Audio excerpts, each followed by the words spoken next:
Hello world! In today's video, we'll focus on the points that you need to consider on the day of your Chevening interview. Basically, this is part 2 of a 2-part series on the Chevening interview prep. Make sure you have checked part 1 and the link to that will be in the description below. Alright, let's start with the points that you need to consider on the day of the interview. First thing is dress appropriately. Needless to say that you should wear formals and they should be comfortable. You don't want to suffocate yourself in uncomfortable ones. I would suggest that decide this beforehand. Second point is arrive on time, usually 35 to 40 minutes before time, so that you have enough time to freshen up and relax yourself. Sit for some time and gather all your thoughts so that you can calm down. Take a few deep breaths and then go for the interview. Now this is something that works for me. Some people like listening to music. The point is that you are calm and composed and thus interview ready. Next, let's see what you need to focus on during the interview. First is listen carefully. Don't be in a rush to answer a particular question. Specifically, if you don't understand a question, then ask and clarify. Answers should be specific if the question is closed-ended, and elaborate and provide more details in case of an open-ended one. It is alright if you are a little anxious initially. The panel will be super friendly and welcoming, thus you will be fine in some time. In the end, when they ask if you have any questions, then feel free to ask some. These questions can be based on the discussion or the conversation that you just had. I wouldn't really advise you to prepare these beforehand, as I feel that it should be more of a spontaneous activity. Also, there is one typical advice that everyone provides, which is maintain eye contact with everyone in the panel. Now again, please don't be robotic. If you are at ease and not really very anxious, then your body language and the eye contact and all of that bit will be taken care of. You will be able to gauge these things better at that moment. Once you are done with the interview process, then forget all about it, because the results will be declared in mid-June. So you have a lot of time in hand. Focus on the job which is there in hand and simply relax and wait patiently for the outcome. We're not quite done yet. Next is the outcome phase.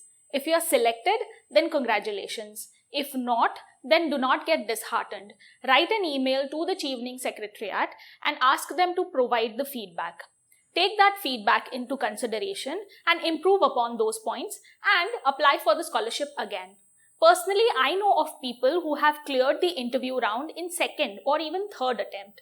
So I would suggest that keep trying. If you're genuinely interested in the development of your country, then you should get the scholarship. Generally, there are 2 points due to which I think people don't make it.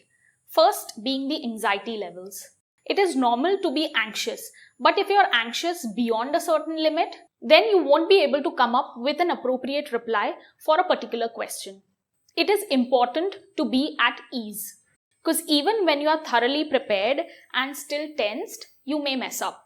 I would suggest that remove the negative connotation which is associated with the word interview. It is same like exams. Think of Chevening interview as some sort of discussion that you're going to have with a set of brilliant and friendly people about your future goals and how will they help you and your home country. I remember having an extremely positive and happy mindset before the interview as I was accompanied by my best friend. So yeah, the idea is to be in a good mood. Second reason could be competency. As I said earlier, ask for feedback and take that into consideration. Also, when you apply the next time, you will have 1 more year of work experience, which I think works in your favor. Now, due to COVID, there are high number of chances that you may have to give a Skype-based interview. So, the preparatory steps are still valid, and along with those, you may want to consider 2 more points. First is check the internet connectivity and upload and download speeds beforehand. Arrange mock interview sessions on Skype so that you get acquainted with this whole online thingy a little better. Check if there is any lag. Pause whenever you feel there is any lag and ensure that your speech is clear. You will understand such finer aspects much better when you go through such mock sessions. So yeah, these are the few things which I think will help you in clearing the interview round. Remember that getting selected for the interview round is in itself a big achievement. And now it is the only step between you and the scholarship. Give it your best shot and go with a happy and positive mindset. Remember to think of it as a discussion and not really an interview. That will make a huge difference. With that said, if you have more questions or suggestions, then drop them in the comment section below, and all the very best.